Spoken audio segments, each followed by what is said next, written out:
একটু কল্পনা করুন তো, আপনার আমার বাড়িতে কিংবা বড় কোনো অনুষ্ঠানে যে কড়াইগুলো ব্যবহার করা হতো তাতে সর্বোচ্চ কত মানুষের রান্না সম্ভব? 500, 1000 নাকি সর্বোচ্চ 5000? কিন্তু যদি শোনেন বাংলাদেশেই তৈরি হয়েছে পৃথিবীর সবচেয়ে বড় রান্নার কড়াই, যেটিতে একবারে রান্না করা সম্ভব প্রায় 1 লাখ মানুষের খাবার। শুনতে রূপকথার গল্প বা অবাস্তব মনে হলেও এটি এখন চরম বাস্তব।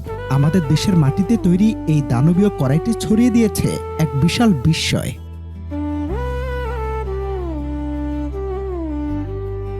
এবার জানা যাক এই সুবিশাল কড়াইটির চোখ কপালে ওঠার মতো সব তথ্য। প্রায় 770 বর্গফুট আয়তনের এই কড়াইটির ব্যাস 31.5 ফুট এবং গভীরতা প্রায় 4.5 ফুট। এটি বসানোর জন্য নিচে একযোগে জ্বলবে মোট 22টি বিশেষ চুলা। আর এই কড়াইয়ে একবেলা রান্না চড়াতে যে পরিমাণ কাঁচামাল লাগে তা রূপকথার দানবের খোরাককেও হার মানায়। একবারে এতে ব্যবহার করা যায় প্রায় 7 টন চাল, 3 টন সবজি, 800 লিটার ভোজ্য তেল এবং প্রায় 1.5 টন ডাল সহ বিপুল পরিমাণ মশলা।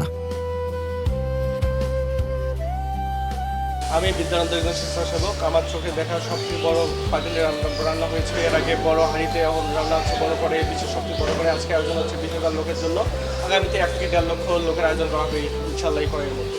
কিন্তু হঠাৎ কেন এই দৈত্যাকার কড়াই নির্মাণ? স্বেচ্ছাসেবী সংগঠন বিদ্যানন্দ ফাউন্ডেশন জানায়, মূল উদ্দেশ্য শুধুই মানবিক। দেশে বন্যার মতো চরম দুর্যোগের মুহূর্তে একসাথে লাখ লাখ ভাসমান অসহায় মানুষের মুখে গরম খাবার তুলে দিতে এই উদ্যোগ। বিশেষ ধাতব কাঠামো দিয়ে টানা 2 মাসের অক্লান্ত পরিশ্রমে এটি তৈরি করা হয়েছে। এতদিন ধরে ভারতের আজমের শরীফের বিখ্যাত কড়াইকে বিশ্বের অন্যতম বৃহৎ কড়াই হিসেবে গণ্য করা হতো, কিন্তু বর্তমানে ধারণ ক্ষমতা ও বিশালতায় বাংলাদেশের এই কড়াইটি সে বিশ্ব রেকর্ডকেও ছাড়িয়ে গেছে বলে দাবি করা হচ্ছে।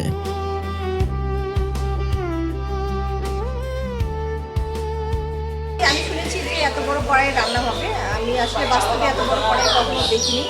আর তখনই চিন্তা করছিলাম যে আমি নাহিদ ভাইকে বলে রাখছিলাম, নাহিদ ভাই স্বেচ্ছাসেবক হিসেবে আমি কাজ করতে চাই সেদিনকে, যেদিন আপনি উদ্বোধন করবেন। আর সেই সুবাদে আমার আর স্বেচ্ছাসেবকের কাজও যেহেতু আমার পছন্দ, একটা ভলেন্টিয়ার সার্ভিস দেওয়া আমার একটু পছন্দ এটার কাজ, সেই হিসাবে এখানে আসা। আর এত বড় কড়াই আসলে আমরা টিভিতে দেখেছি অনেক বড় বড় ইয়েতে রান্না করে, কিন্তু বাস্তবে দেখি নাই। এই ফার্স্ট বিদ্যানন্দের আমি দেখেছি এবং আমি খুব প্রাউড ফিল করি যে আমাদের কুড়িগ্রামে এত সুন্দর একটা অ্যারেঞ্জমেন্ট আছে, এত সুন্দর বিদ্যানন্দ কাজ করছে। আসলে অ্যাকচুয়ালি আমি কুড়িগ্রামবাসী হিসেবে প্রাউড ফিল করছি।